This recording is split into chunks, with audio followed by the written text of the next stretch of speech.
DETV Sports Update is powered by DART, Delaware's transit service. Moving forward.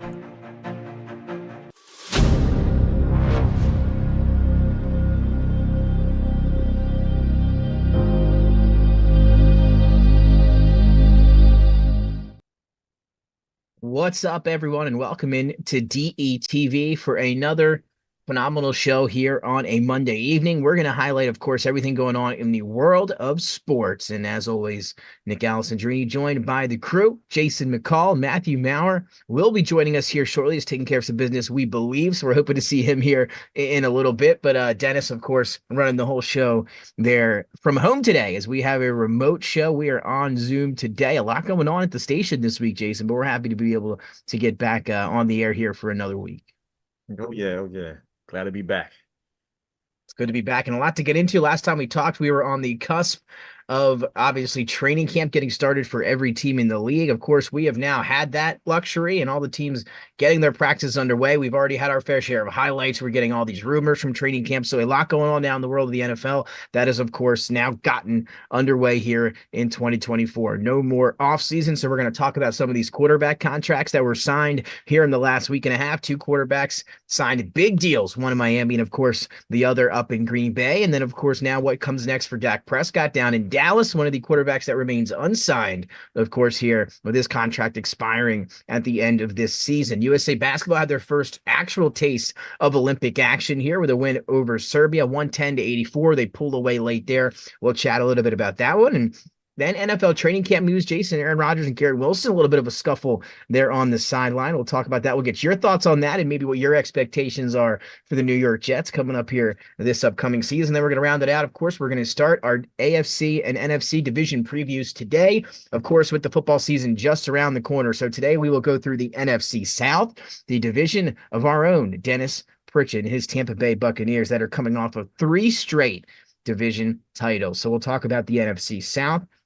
And then, of course, round it out with maybe Dennis's question. We'll see what he has for us today, but a lot to get into. Jason, another traveling weekend for you, and you were in a place that I'm very fond of down south. Yes. I was in North Carolina for my family reunion. And yes, we did have our gala on the grounds of the Elon University. There you go. Phoenix, stand up. Alma mater of our own Nick Alessandrini. So I was in the area. But yeah, family reunion, Kerry Day, rather. That's we right, call it family gathering, our 50th anniversary of our family union. So we wanted to go out with a big shebang and have a few things added on to it. So it turned out pretty well. Everyone that attended, enjoyed themselves, and all they kept asking was about the baby and wife and everything. But I told them we'll all be back together next year. But right, yeah, I chose going to North Carolina over going out of the country.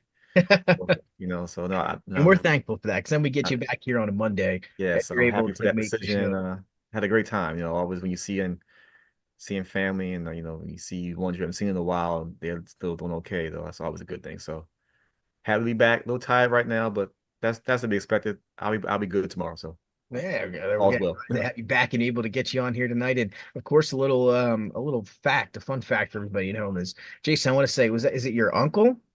No, my older cousin was older cousin. Yeah. So he taught me, one of my teachers while I was at Elon back in 2016, 2017. So I just thought that was really funny. And what's funny Dr. Curry. Dr. Curry. Yeah, and what's funny is he's the main coordinator of our union. So he's the head of our committee. No, well, he's perfect for it. He's perfect for that position. Yeah, I should wonder if he remembers me there. Tell him I asked. No, he probably will, man. But we talk often. So yeah, he's a good guy, man. Yeah, that was a phenomenal teacher. And of course, love Elon down there. So I'm glad you had fun. And now we're able to talk a little business now back here on a Monday, Jason. We're going to start with these quarterback deals, some record deals being signed here over the weekend. Last time we were here was last Monday, and we asked you, we talked about Jordan Love, what it might potentially look like. Should they re-sign to? We had a small discussion on it. And I want to get your thoughts now that these deals are in fact signed. Tua Tagovailoa, 4 years, $212.4 million contract extension.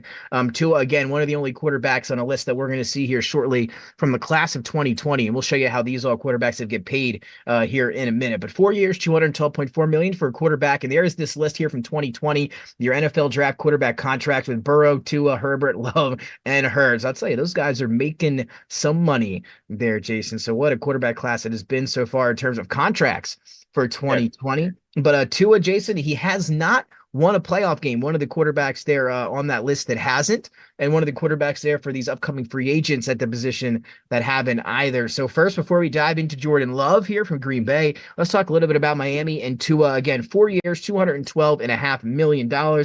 He will be in Miami here for the foreseeable future. So we were wondering, what would they give him? What would they offer him? Will he be there next year? And all signs now pointing to yes. Tua going to be the long-term answer here for Mike McDaniel and the Dolphins. I mean, it's not really a long-term answer. This is just honestly, this contract is it's more fair market value than actual faith in Tua. I mean, you had to pay him something. So this is about fair market value. It's about average right now, what most quarterbacks are getting on the market this offseason. But I want to address haters for a moment. All the haters that were talking about Lamar's contract last year, look at this one. Look at the one that Trevor Lawrence just got. Lamar Jackson had a better track record personally and team wise prior to these other quarterbacks getting these deals now. So I want to hear all that same smoke this year for these guys getting these contracts where you had a lot to say about Lamar. Oh, he's just a running back still. He throws on the occasion, that kind of thing. MVP but didn't get the Super Bowl, yada yada yada. So these quarterbacks get money this year haven't done anything either if we're going to go from that aspect, especially Tua. But like I said, this is more of a fair market value deal than anything. So this is about average. I mean, if you're a quarterback today in the NFL, you have a 1 or 2 good years, this kind of money that you can expect to get. It sucks, but it is. You can be average Joe, literally, and still get this kind of contract. Yeah, I mean, you said you look into obviously hadn't won a playoff game, gets this big deal. It's going to be interesting too because you know how I feel about Jordan Love, and I think he deserves that 4-year contract. But it was just off of one season, and through the first 11 games, you know the stats don't really jump out at you from Jordan Love, obviously. But it was the last 7 weeks that everybody seems to turn to, and obviously the eye test there, him passing it there. But you have a lot of people around the league, you know, and obviously in the media that don't think that season was enough. It wasn't for Jordan Love to earn that contract, and you feel the same way. Yeah, I do. I mean, like you said, it was just 1 year, but I think from the Green Bay perspective, they're looking at the continuity of the years in the system prior. I mean, Jordan Love basically came up the same way that Aaron Rodgers did. Yeah. He sat for a few years behind his person in front of him, and then came on the field, did what he had to do. So this was pretty much the Aaron Rodgers deal all over again. Just that in this market, the money's just so much more. But I think it's the same type of scenario. You had to pay the successor at some point, and that time just happened to be now. So But again, I agree with Jordan Love's contract more than I do with Tua's, and I'll say that because I think Jordan Love has a higher upside. I think he's more physically gifted than Tua, and also because Jordan Love has been in that system for so many years, even prior to playing an NFL game, he knows the system in and out. I mean, Tua has been in Miami the whole time, but still, you still see some wrinkles every now and again where he's like up in the air. They changed coaches since he's been there, so I think Jordan Love's management handle the system rather, along with also them really have no option but to pay him. You can't lose Aaron Rodgers and then lose Jordan Love back-to-back seasons. So they did what they had to do, but we'll see. I think Jordan Love may earn that contract, but the problem is, will they be able to build more around him? I know they tried to already in the offseason prior to his contract, but will they continue that trek? Because they probably have to shore up their defense a little bit more too before the season starts. Yeah, new defensive coordinator, obviously, here in Green Bay of this year.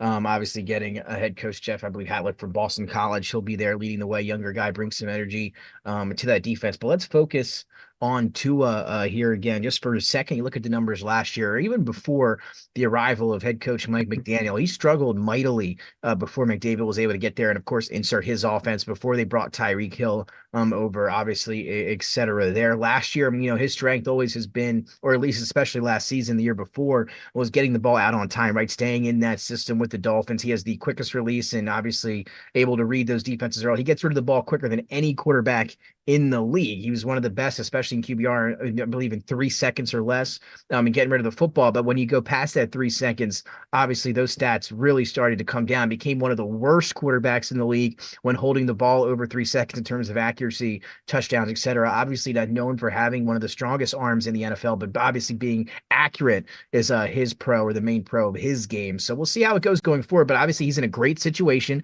with Mike McDaniel, right, in that offensive, or a team that wants to win now with some of those older guys, Tyreek Hill, Mostert. Obviously they have Achane as a rookie there in the backfield, but they're going to go for it now. And again, I don't blame them for making this deal, right, trying to get in the moment. Mike McDaniel, of course, signed off on it, and I'm a big Mike McDaniel guy, but I don't know if I would have given him $212.5 million, but I can see why they did. I mean, anyone can be accurate if I get throwing slants and curls and digs. I mean, that's really all. Like, you're talking about his arm being accurate, but for 3 seconds or less, that's because you're throwing slants to two of the fastest receivers in the game. Like, if you hit them on a 5-7 yard slant, they can take it 70, 80 yards to the house by themselves. That's where most of his throws actually are. When you're talking about the intermediate 12 to 15 yards and above, those numbers change drastically.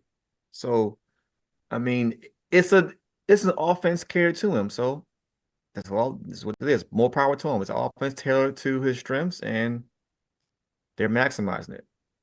And adding, I believe, offensive line, going to be interesting to see for Miami. That's going to be a big part of obviously trying to keep Tua healthy, and that's going to be a big part of him earning that contract. He's got to stay healthy, got to be on the field. He was able to do that a little bit last year after going through some of those injuries.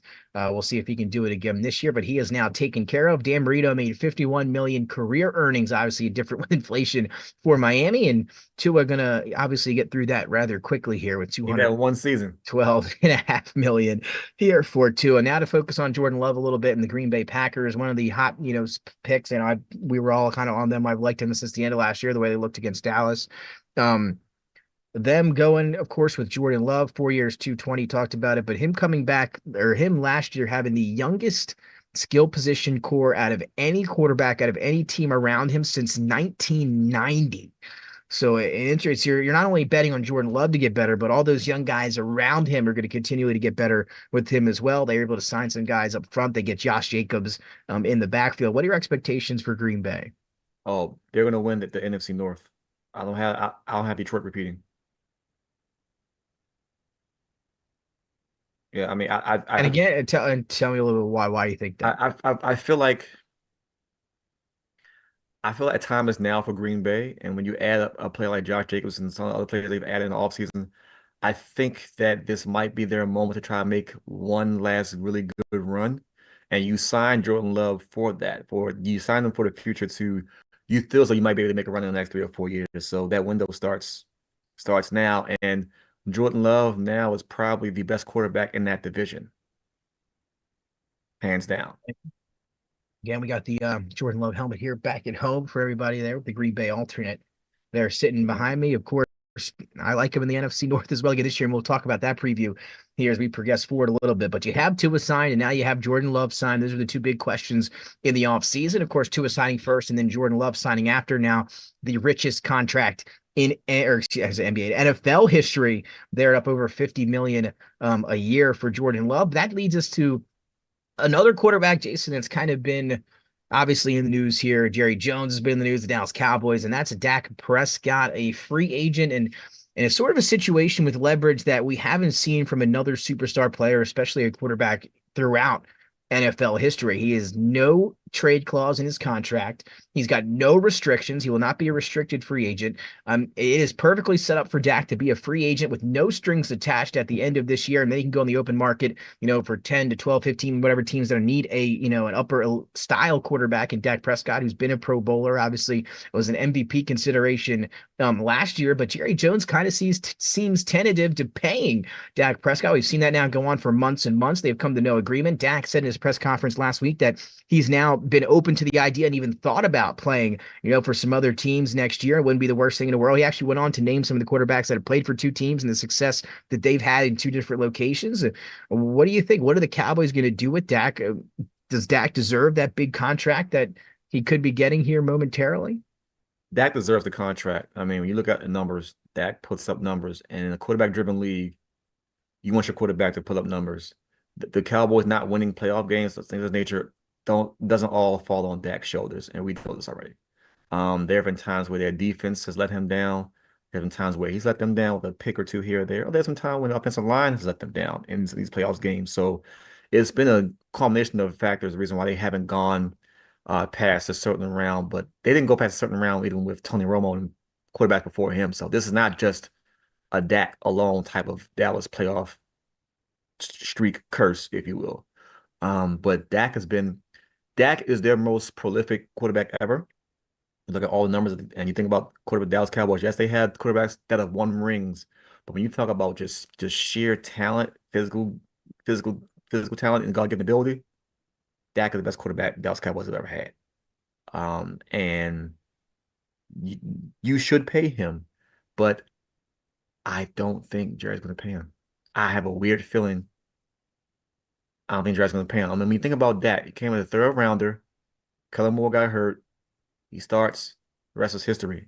I mean, Dak has proven his worth in NFL contract money already. I mean, he went from a third rounder to being one of the faces of the league. Forget the franchise, one of the faces of the league. Dak's been on every Sunday Night Football promo, NFL Sunday Direct ticket, TV ticket. Like, he's been on every face of everything for years. No Campbell's chunky soup. I mean, Dak's one of the faces of the league, and for the Cowboys not to want to pay one of the faces, forget faces of your team, Dak is a face of today's league and has been for the past 5-6 seasons. So NFL's got him doing the sleep number commercial, right? Yeah, like we're not he does like a couple of the NFL commercials. yeah, like Lowe's commercial. like we're not talking about a regional hero or regional quarterback where he's just local, just popular in that area. No, we're talking about Dak's face is known internationally. And for the Cowboys to even hint at not paying him is completely asinine. Because who else do you have in Dallas? And again, it's not only talent, right, Jason? To your point, I think it's about the leadership says all the right things. It's hard to find, a quarterback for that mold. If you're looking for, a character, the best character in a quarterback you could find, he's going to be on that list. Yeah, he's not a distraction off the field. No, absolutely not. We know and the Cowboys for years, their star players were always distractions on and off the field, and you have a star who's neither. He just comes to work every day. He grabs his lunch pail like the next man and goes out, does what he has to do. I mean, he should get a contract. Like and you think about give me 10 quarterbacks who are better than Dak right now. Well, that could be a conversation for a different show, but we already went over my list and we already came to the conclusion that I did disrespect Dak a little bit. We talked about that last week. Of course, I was a fan of Dak over there at Mississippi State. Obviously, Dan Moore, we talked about that. And like you said, from being, a third, fourth round draft pick and now in his first year making that impact that he did with the Dallas Cowboys. I'll tell you, it was a good draft pick over there by Jerry Jones. You could say maybe one of the best for him. But again, Jerry Jones doesn't draft. Steven does. This is the problem. Steven drafts and Jerry messes up in free agency. This has been the Cowboys' problem the last 10 years. Steven Jones drafts extremely well, and then Jerry doesn't pay these players. Or he pays the wrong ones. And we'll see if Mozzie Smith, their first round draft pick from last year, picks it up a little bit. He struggled when they took him the nose guard there from Michigan in last year's draft. So let me ask you this to finish off this conversation on number 4. And will he be in Dallas next year? Yes or no? And if not, where? No. And he'll be somewhere else. I'm thinking either Minnesota or Cleveland. Wow, Minnesota or Cleveland. Again, we're not going to have time to talk about Minnesota today, but just drafting J.J. McCarthy 10th overall, but some rumors and stuff out of camp. But it's just training camp, but a few interceptions and some of those 7-on-7 drills yesterday for JJ McCarthy, but very early on. So again, hopefully he'll get better, obviously, as he gets out there and practices more. But yeah, JJ McCarthy catching a little bit of a stray from us here on the A block of tonight's show. But we'll see again how that progresses. There's your quarterback talk. Now, Jason, before we get back to football, let's jump over to USA basketball. Again, no Matthew Maurer with us today, but let's talk about USA basketball. And they opened up their Olympics with a victory over Serbia, 110-84. They were 14-point favorites in this game after beating them by around that score in the exhibition over a week and a half ago.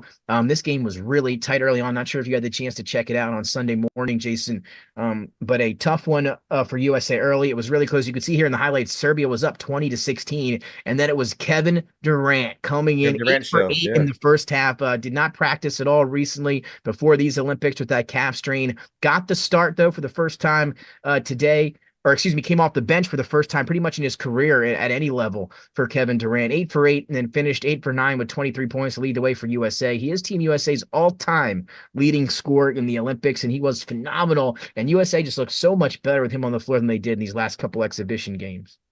Yeah, I mean, Durant came off the bench and did what KD does, especially when it comes to the Olympics. I mean, we're talking about, yeah, I had a lot of smoke for him, but he's finally helped clear the play, so he played, and that's what you got. I mean, we are talking about one of the most efficient scorers in NBA history anyway. I mean, this is what Kevin Durant does. This is what he gives you. And we think about a team like this. KD doesn't have to carry this team. Like, stars love playing on Olympic teams because they don't have to be the guy. They can be a guy. They can be a woman and not the woman. You know, they can just be themselves, and their individual skill sets come back out to play. You know, you understand what I'm saying? So they get to just be themselves and just lock in and just do what they do best. And Kevin Durant is a mid-range assassin, and you saw that. And that's what they needed. All over the place. It was great to see him back out there. And then, of course, seeing him interact with Anthony Edwards and all those other guys, they were so excited to see him get going.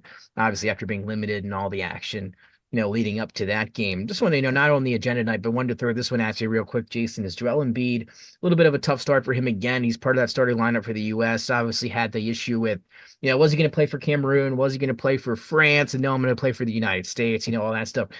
Gets booed when he gets off the bus, gets booed every time he touches the ball there. They are pretty relentless with the Joel Embiid hate. What do you think about all that over there?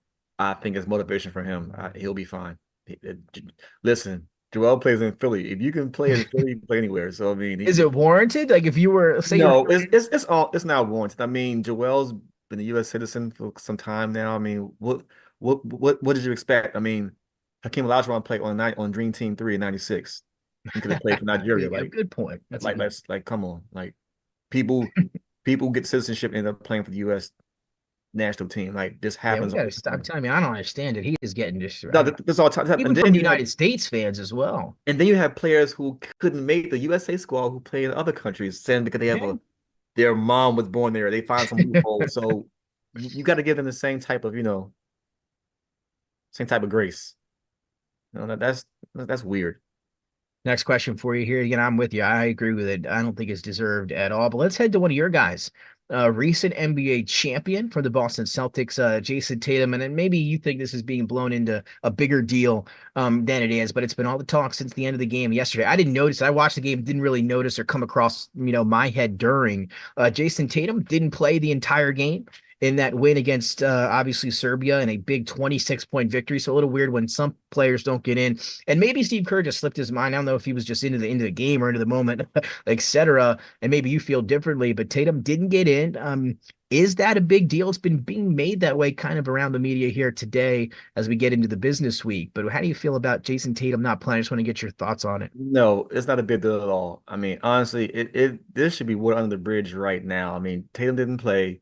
When you have these type of teams where they're loaded with stars, sometimes you may have a person or two that you think should play who may not play just because of the rhythm of the game, the flow, and just the substitutions during that time. I mean, yeah, people say, well, Derek White got in. Well, Derek White is a system guy. He's in there for different reasons. He's not in there to just score, if you understand what I'm saying. But also, when you think about KD's ascension in that game essentially took away Tatum's minutes. They played the same position, similar style of game. KD was cooking. Tatum didn't play. That's really all it is. I mean, Yeah, it's I nothing, agree. nothing more to it than that. Tatum will play next game for sure. It was an aberration. It was a blip on the radar from Kerr's standpoint. He said that in the numerous interviews since then. So yeah, I don't take it with any like malice or anything like that at all. It's just he just didn't play. I mean, you've seen all-star games where players don't get in the game or don't play as much. You see an AAU ball where you have a collection of talent. Anytime you have a talented team, somebody's not getting in. Who And should again, be? game plans change, right? Depending on who Yeah. you're playing against. Yeah. And Coach Kerr referenced this after the game, saying, hey, we got Sudan on Wednesday. They're a little bit more, long, athletic, and Jason Tatum will be in the game plan for that matchup. And So, shout out to South Sudan for winning that first ever Olympic game oh yeah, over absolutely. And shout out to Luol Deng, Puerto Rico. Yeah, shout out to Luau Deng, man. who Yeah, apparently has put tons of money out of his own pocket, like his money into that program. Well, nothing they've done would be possible without him. So I mean, one of what the a few role Duke model players he's I've ever been. liked is Yeah, Luau there you Deng. go. Wow, that's saying something there. I'll give you that. He's one of the few Duke players that I've ever actually liked, I like Luol college Deng. and NBA. I shout out to Luau Deng, man. Yeah, again, shout out to them. Expectations for them against South Sudan after the 1-point victory last week in the exhibition. Well, I mean, you were still practicing, still getting through the flow of some of the play calling. We know Steve Kerr isn't really the greatest coach. We know that already. That's why he has that gaggle of talent as assistant coaches behind him. But I think with KD playing now, everything's a different matchup. And just overall, I think they're a week more together, means a week more of cohesion, a week more of learning where each other wants to cut, where he wants the ball to be passed to them. It might be a close game again just because South Sudan is just that good. Um, Playing really well, well. yeah, as far as Carlos defensively, I mean, Jones. you think about it. You have a bunch of former soccer and volleyball players who are playing basketball, so the lateral movement is going to be there, and they're very long athletic, so they're going to be fast, and they're going to move left to right laterally anyway very well. So you have to kind of think about that. It's just that you're putting that type of talent with someone who can actually shoot. So you have a few shooters on the team, so they're putting things together. Now, will they beat USA? No. Um, will it be a blowout? Maybe. I would hope for it, but South Sudan is a decent team. I mean, South Sudan might be playing for a medal. It might be playing for bronze. I mean, honestly, when you think about it, they have enough talent and enough momentum to possibly play for a bronze medal. So we'll see. But will it be the U.S. tomorrow? No, not at all. And we'll see again Wednesday, 3 o'clock. Your next action, I mean, yeah, Wednesday. Yeah, yeah. Team USA. And then that'll wrap it up for USA basketball. By the way, the women's team getting a win today over Japan. Easy, it's light work for them today. Yeah, that was really easy. I don't see anyone stopping the U.S. Women's team at all on the route to Yeah, another I goal. don't either. I don't see it. Tarazi get her sixth gold medal and hope she won't play in the next one. But, yeah. Quickly, let's get to training camp. Not much news going around, just some big highlights and stuff like that. We're not going to highlight every one of those. We have a little clip from Jets camp. Dennis could play for us here as we talk now. But now Aaron Rodgers, after skipping obviously the mandatory start to mini camp, training camp, whatever you want to say it, for being in Egypt, he returns obviously this week for the first time for live reps. And him and Garrett Wilson a little frustrated with each other on the sideline here. And, from my perspective, this is also making its way, the rounds around all the media. And is this a big deal, et cetera? I couldn't be more on the side of it means nothing at all. Obviously, these are just two guys that are playing, miscommunication offense. That stuff happens. You're going to see that out of your quarterback and wide receiver. And I almost, can go as far as to say I think it's a good thing to see them going at it like this early in training camp. Your thoughts on what you're seeing here from the Jets practice and, maybe Aaron Rodgers, of course, Garrett Wilson telling him, hey, if you were here, a couple of weeks ago, we could be working on this stuff. I don't know if that's a real quote or not. That's what we heard from from that discussion. Your thoughts on Aaron Rodgers, skipping that time to be in Egypt, now coming back, did not really thinking anything of it. And obviously this little thing here on the sideline between these two guys who I expect to have fantastic seasons this I'm year. I'm glad to see it because sometimes people are afraid to go at superstars. They're afraid to Yeah. call them out. I mean, you're a man just like I'm a man. You put your pants on the same way I put my Yeah. pants on. So if you're messing up, you're messing up. You're gonna get called out for it. And that's all Garrett Wilson did. He making sure his quarterback owns up to what he's done or what he didn't do. And by Aaron Rodgers not being there, timing's off. And Garrett Wilson is their best wide receiver, and he's tired not getting the ball in the spots where he should get the ball. He should probably be the most frustrated player on the Jets team. So all his frustration is warranted. Period. Yeah, I have no bad thing to say about that. I'm with you. I agree 100%, and I expect a big year for Garrett Wilson this year. I mean, numbers that he's been able to put up with such incompetent quarterback play. I mean, to be over 1,000 yards and to get only 3 touchdowns, that's going to come up, I think, in a big way this year. Hall of Fame game Thursday night is. We have football now here going forward, Jason. Thursday night, we are underway. Preseason week number 1, Bears and the Texans.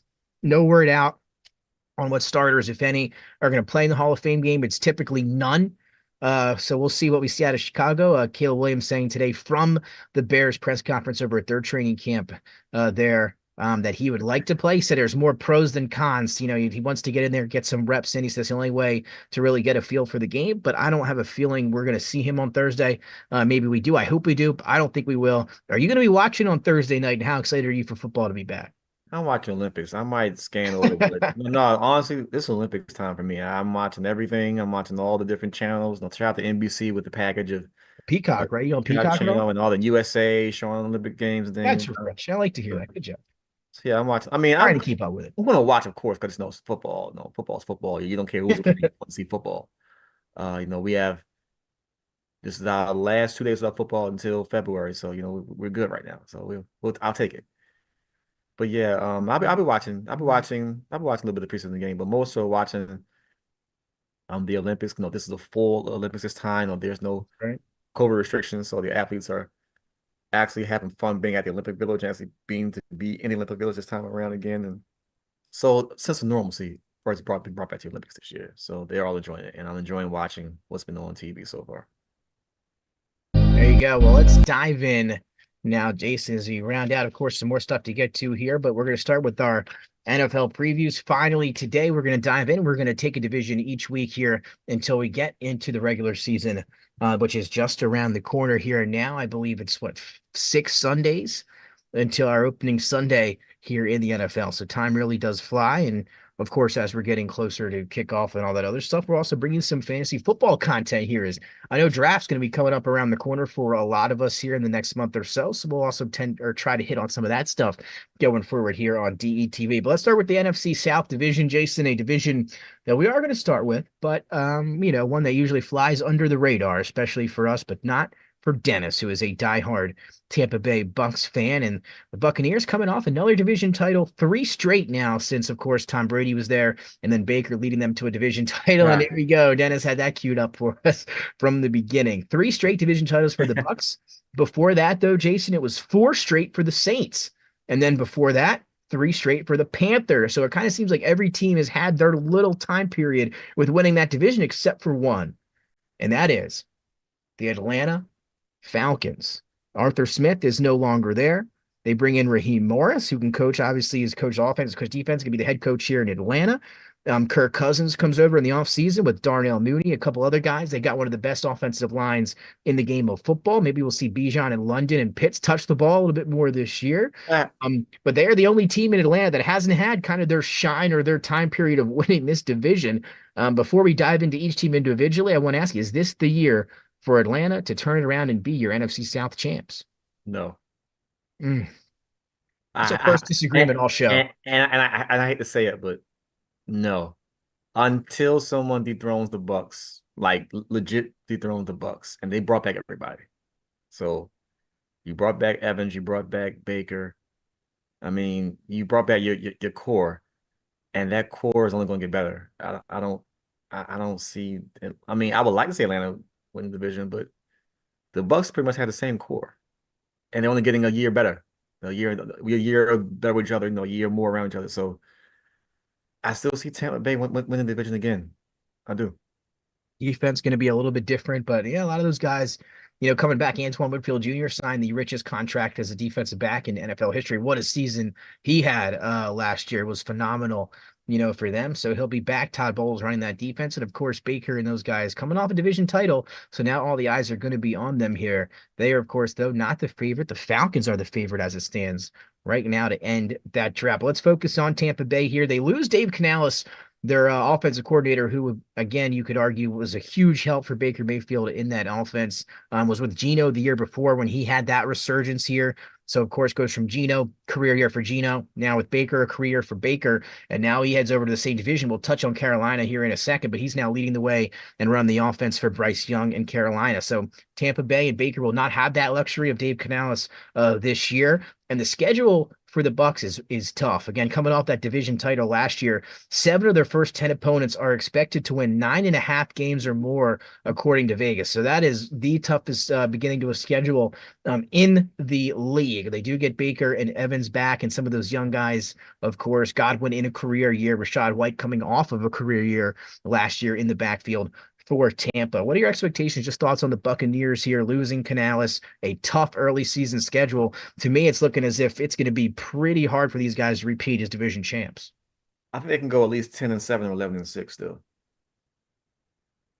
Well, there you go. That's confidence. Talk to me. Why you think that? I mean, continuity. We had that much continuity. A lot of those players were even there when Brady was there, so they know how to practice, know how to play, and know how to win. So they keep that same mentality and just plug and play. And that's really all it is for me. Plug and play. They play hard. I mean, Tampa Bay, with that team, you're going to get effort every game. You're not anybody taking the play off. They just play the right way. That's what I see.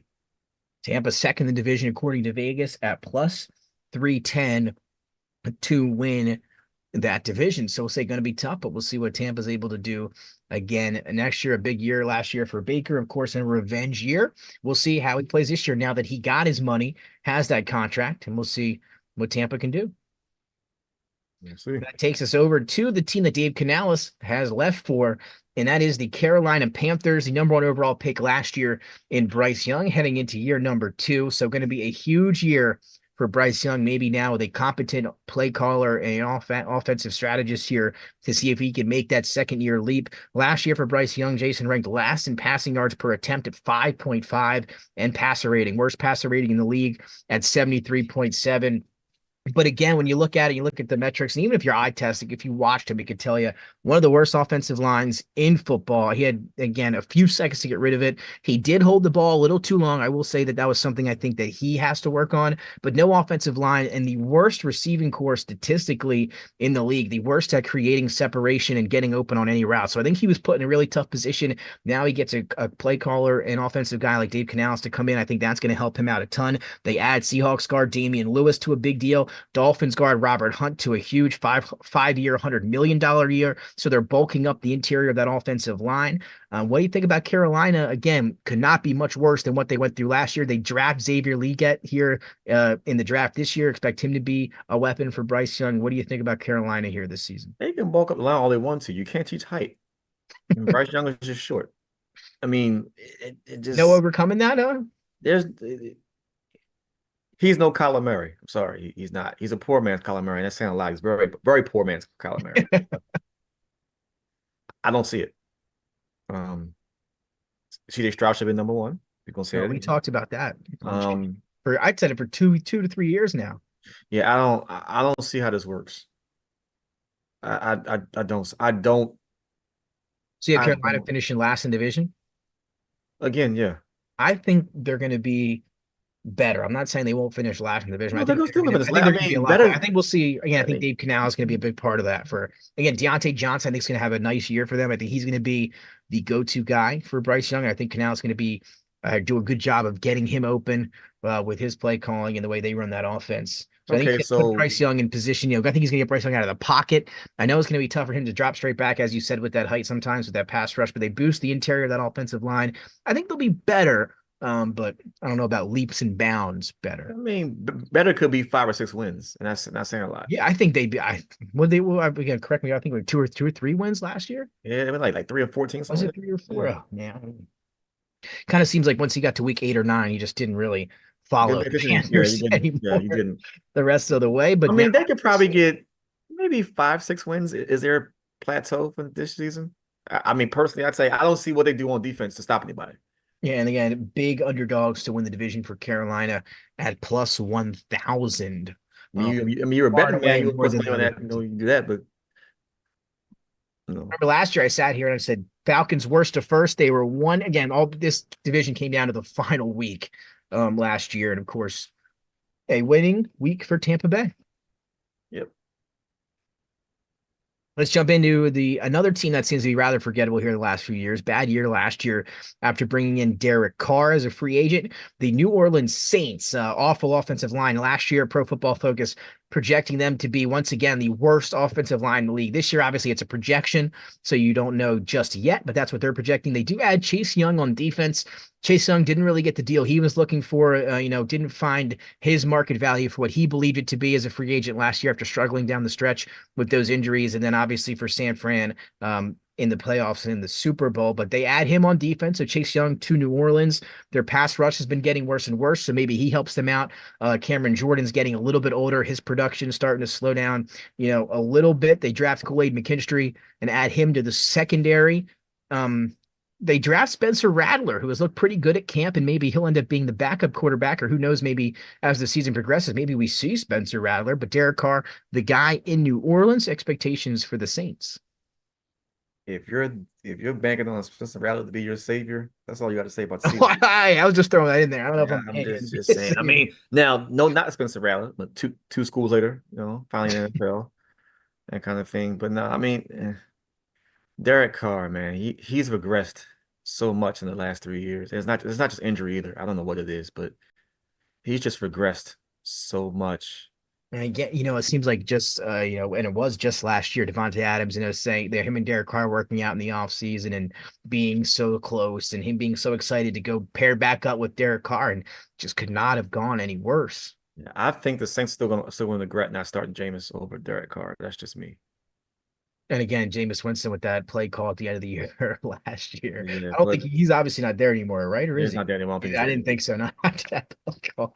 But, out. I mean, it's just this. I mean, the Saints have been a weirdly ran franchise anyway for some time now. And again, we just talked about it, right? 4 years in a row for that division title from 16 to 20. I mean, you also had, Drew Brees, Sean Payton, but it happens.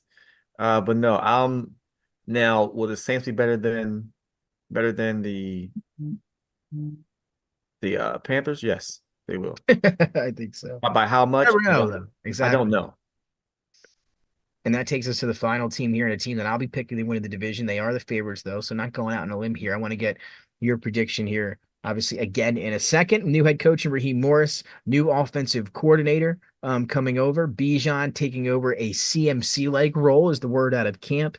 But also Tyler Algier saying that he has been assured that his role will still include him in the offense. So last year, it was all Bijan's not getting any touches. Well, don't think too much of it, because Algier's not really going anywhere. He's still going to be there, though. Bijan, of course, will hopefully get a little bit more work this year than he did last year. They add Kirk Cousins. They add Darnell Mooney. They have the league's easiest schedule in 2024. What do you think here? Are your expectations for Atlanta as the favorites to win the division? That's who I'm rolling with. In Cousins, we trust. They'll contend. I mean, adding Kirk Cousins does mean a lot. I mean, regular season, and as long as not after 8 p.m., he's fine. So. All right, well, give me your order of finish in the NFC South here, Jason, with the Panthers, the Bucks, the Saints, and I have to go with my original order, which would be Bucks, Falcons, Saints, Panthers, but you could possibly have the Bucks and the Panthers come out of the division. Like you can have the Bucks as the division winner, and you could possibly have the Falcons as a wild card. There you go. I like that. I'm going to go with the Falcons, Bucks, Panthers, and Saints. So I'm going to take the Panthers to finish ahead of the Saints this year. That's going to be kind of my, maybe surprising prediction, but I'm rolling with the Falcons and Kirk Cousins with this offense, with that offensive line. Defense getting better, was solid last year. I'm going to be nice on the outside, so I'm going to go with Atlanta. Okay, we'll see. And Dennis, I have a feeling Dennis is going to go with Tampa. I feel like if he doesn't, it's a coward's way out, but we'll see. We'll see if Dennis. I don't know if Dennis can get us over the air, but we can hear Dennis. And there it is. There it is. So you at home, I don't know if Dennis, can they hear you at home, or is it just for us? No, just us. So they get just us. So if you can't hear Dennis, is talking up the Bucks here He's the behind us. wizard. We'll throw that logo on there for you. So Tampa, Dennis going with Tampa. I guess, last year going to, maybe learned his lesson. I'm not going against my team again this year in 2024. They got a lot of guys back. I'm rolling with the Falcons. Dennis is rolling with the Bucks. And do you have the Bucks too, Jason? I do. $2. And again, we'll get Matthew's pick on next week's show. That's your little wrap up here for the NFC South. And of course, the division's going to get better and better as we progress here every Monday for our division previews in the NFL. So there you have it for the NFC South. And now, if Dennis has it, it is time for Dennis's question of the day. When we were talking in the pre-show meeting, he said he had a few options for us here on tonight's program. So we'll see if he has it ready to go. Maybe he's still pondering what question to throw up for us here tonight. And here comes the question. Who do you think is the most overrated player? Wow, look at this one. This is a broad and tough one here. No, it's not Most tough at all. overrated player in the NFL. Ooh, out of the entire league. Overrated. Jason, what do you think? I mean, give us some time here to think about it, but any names going through your heads, so far as the moon? Yeah, it's quite a few names. It's a person that you're not gonna like me saying. Oh no. You already know I'm going with. Yeah, your boy in Philly. Oh man. Jalen Hurts, huh? It's your boy in Philly, man. Really? He's And one why of is them. that? Let's go. Go ahead. He's one of them. I can say no. Oh, you know what? I'm sorry. You know what? I'm gonna give him a little more credit than that. It's not him. Oh, good. There we go. Who was He's on that list. But to me, it's still gonna be Josh Allen. Josh Allen? Okay. Still Josh Allen for me. I'm going to stick with the theme here. And I think another one will come up. I'm only going to stick with this kind of theme now because it's what we've been talking about. And he just signed a new contract. And maybe I'm a hater for this. I'm going to say Tua. I think the 4-year, 212.5 million is a lot of money for a guy that's never won a playoff game. He had his only good season coming with Mike McDaniel. Not able to stay healthy a lot of the time. This is going to be a big year for proving me right or wrong there. But as it stands right now, just with the theme of this week and what he was able to do contractually, I'm going to go with Tua. Well, I'm saying Josh Allen because he's had the talent already. He's had the supporting cast in Buffalo and still did nothing Who with them. besides Diggs? He still had supporting cast. You had supporting cast. You had players. You had a defense behind you that all you had to do was just hand the ball off a few more times here and there. And that's not his call, though. That's something they should have been doing is running the football. And we still talking about a quarterback who's thrown the most interceptions in the NFL since he's been in the league over the last 6-7 years. He gives games away. But we keep putting him on all these banners and all these commercials and yada yada yada, and has done absolutely nothing. And we again, in comparison to Lamar Jackson, still has 2 MVPs over this guy who was drafted higher than him in the same draft. This is why I say what I say. Yeah, can't fault you for it there. I disagree with you, but hey, I can't fault you for it. So basically, what we're saying, AFC East got some overrated quarterbacks. Is that what the team? Yeah, of course. I mean, it's going to be? Dennis, you have a player in mind when you were thinking of this question? I'm thinking Trevor Lawrence too. Hey, Yeah, that could actually, and that's we like I mean, Trevor especially Lawrence, that contract. Yeah, we're waiting for that. We're still waiting again, and that's kind of like a similar, except even Trevor Lawrence has a playoff win, something that Tua does not. yeah, but Trevor had that 1 year and it hasn't done anything since. Yeah, we'll see. We'll see again. Those are some good answers, though. And that's another good question from Dennis here to wrap up our show on a Monday. I think we finish in record time tonight, Jason. We got less I than like an it. hour show. We can get So back we to Deuce and like it. Aurora, right? What Like it, yeah. a nice Monday night for us. Again, closing words, Jason, as we wrap up here Monday night. Again, Hall of Fame game on Thursday. Eagles practice on Thursday. USA basketball on Wednesday. Closing words. If you can watch any of the Olympic sports during these next 2 weeks, watch something else that you haven't seen before. Don't just watch your basketballs or your volleyballs. Watch a surfing or watch a water polo. Just expand your sports horizon, if you will. It's a great time. You see the camaraderie between the teams in the different countries. Tune into something different. Maybe watch a table tennis game or something. But just watch a different sport, and you'll get a better perspective of how hard these athletes work to get to these things. Because making a national team every 4 years is very difficult. So just enjoy the pageantry of the Olympics. That's all I got. And again, you look back at that McDonald's All-American game from years ago. You got The co-MVPs both playing the Olympics. Kevin Durant for Team USA basketball, and then Chase Dave Budinger Bunger, you for you say men's volleyball, volleyball. beach Yeah. volleyball. They got a big Yeah. win today. So how Yeah. about that? You think maybe those MVPs of your McDonald's All-American game in high school will be playing in the Olympics, but maybe basketball, but both of those guys, for different sports. So that was pretty cool, to see from Budinger able to switch sports there and Yeah, that was pretty it'll be cool. Yeah. effective there for the United States. So, well, that'll do it for us here on a Monday. Special thanks to Dennis for putting this all together. We will be back in studio next Monday, of course, with some preseason football action already under our belt. That's going to begin on Thursday. We'll talk about Team USA after their next couple of games. So, a lot to get into for next week. But, Jason, appreciate everything tonight, and we will see everyone next Monday.